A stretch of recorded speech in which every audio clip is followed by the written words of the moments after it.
Hey guys, so it's been about a month since I started on my hair journey, and I wanted to kind of check in with you. Actually, I have a mask in my hair right now. I'm still definitely in the detox phase, but it's honestly not as bad as I expected. First week was great.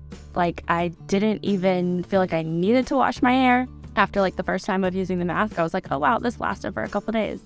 And then the next time I needed to wash my hair, I've just still been rotating through with the different elements, and that's super fun to like mix up. The second week towards the end is where I really kind of started noticing it didn't feel as like clean as I'm used to with like chemical kind of shampoo.